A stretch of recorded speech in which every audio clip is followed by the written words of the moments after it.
I pray that the omen of not losing any final continues tomorrow also. However, we know all the scenarios are always different. The scenarios have never been the same. It's a new scenario, and we are playing against a top team. We quite know what they can also do. We also are aware of the caliber of coach that they also have that has gotten them to where they are today. Well, like I said, we believe in ourselves, we believe in our players, we trust what we are doing, and we'll stick to our game plan to ensure that we emerge victorious tomorrow. When you play in a cup final, there are always pressures because it comes with the extra desire that you really want to make it. You have worked so hard to get to where you are, and then you just make some extra effort to actualize, the dream of carrying the trophy.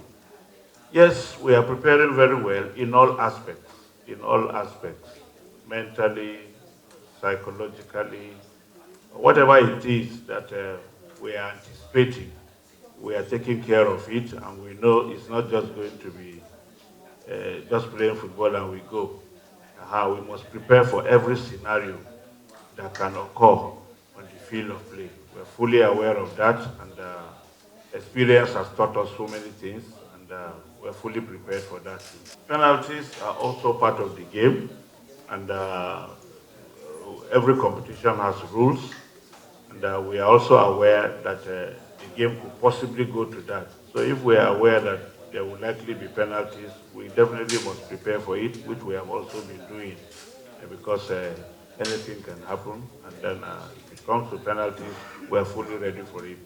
Francisca Odega was out of training yesterday because she had a knock, and the medical team are also working on her to see how fast she can recover.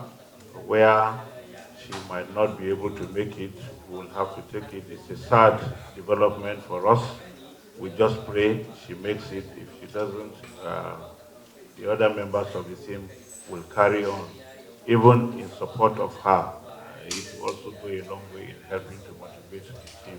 But we just pray that she makes it. I cannot pick out one moment and to say this is the most difficult part of the whole thing. Preparations in general, there are a lot of things that go into it, and you expect that you get the best of support in all aspects so that it makes your work very easy. It has been very challenging for us, but we have tried as much as possible not to allow anything that we consider as a challenge to really affect what we do. Yes, in life there will always be difficulties and different, challenges will always come. But how do you manage them?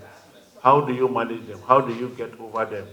That is what we've been trying to do so that we don't allow them disturb us or affect the team in any way. But like I said, certainly there have been challenges because when you look at our preparations and how we got here too, they are all things that are cause for concern. But then, like I said, we must make the best out of every situation that we find ourselves and not allow it, affect us in any way. We're trying to get the best out of everybody, and we look at our own game plan and then look at the opposition to determine who starts, who comes on, and what happens. And then, depending on also how the game also goes, it forms part of the decisions that we have to take. If it's going well for us, we know what to do. If it's not going well for us, we equally have a plan B of what to resort or fall back to. So it's as usual. It's the normal thing that we do in every game. You pick the best that you think will get results for you, and that if it's not working out well, you have the option of making changes. When you go for a competition, you already know that all the teams you are going to play, irrespective of where they come from, there will always be tough teams. And as you make progress in the competition, you know it will be more competitive and tougher than maybe the group stages of the competition. Yes, the last game we played was against a very good side, and we were able to overcome it. We're going to play another good side in the finals. And you are talking about them having quality players, very good players. I feel we equally have the same caliber of players. We have players that are professionals that are playing for some of the top teams across the globe. The players themselves even know each other. Some of them are even teammates. Some of them play in the same league. So they know much more than we even know because of the relationship that exists, between them in their clubs and in the leagues that they also play. So we are not threatened by that. We know they are a good side. Definitely, we acknowledge that. But like I said, we equally have players that can match whatever it is that they will also be presenting. And with regards to the aspect of development of the game, we know very well that there has been progress. It's still work in progress. A lot can still be done to make the African game better in terms of support from various areas. A lot can still be done in that regard to make the game better and the players to also give in more than they are also giving currently. With the fans at the stadium, our players have played in different competitions and leagues with crowds, similar to what they will also be facing tomorrow. So it will not be a strange thing for them that we have fans, in the stadium, and then the place will be noisy. They have played in different competitions. Even in this competition, they have played in different countries with a very large crowd, and they were not intimidated.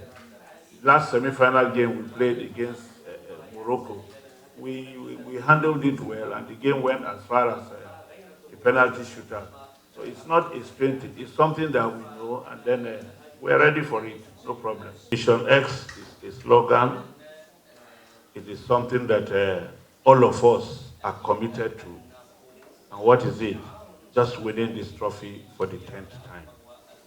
We are all determined to do it. We are all committed to it. And by God's grace, we are praying and doing our best to make sure that it is made a reality tomorrow. For me personally, uh, yes, anybody in my position will be happy that you have done something for your country and that you have made a lot of people happy also. So it's not anything extraordinary, but the simple fact that you have contributed something and you have made a lot of people happy, I think that is enough for one to say thank you or to say thank God for it. Well, it's not for us to judge anybody as a weak team or a strong team. They all deserve our respect, having qualified to come for this tournament. And it's about judgment. And, this team is stronger than the other. It's about judgment, but I think they all deserve respect, having qualified to come for the tournament. And we all know everybody cannot win, certainly. No matter how competitive the teams can even be, somebody must win and another must lose for the competition to make progress. By any means, they will be separated. So that some of them are not playing in the final does not make them bad sides, but they have also done well to have gotten here. So we do not look at it from the angle that they are coming from a weaker group and then we are coming from a much tougher group. We don't look at things from that perspective. As far as we know, they are a good side. We're fully ready for them. They deserve to be where they are, and we're getting set to make sure that we take on anybody that comes our way as an opponent. To our fans, we cannot thank them enough. To be very candid, we cannot thank them enough. They have been supportive. Their voices have been heard. Messages have been sent. Different platforms. In support of the team. Prayers have been said everywhere. So we quite appreciate all that our countrymen and women are doing to ensure that they make things easy for us or they show us their total support so that we'll try as much as possible to make sure that we make them happy by winning the trophy tomorrow.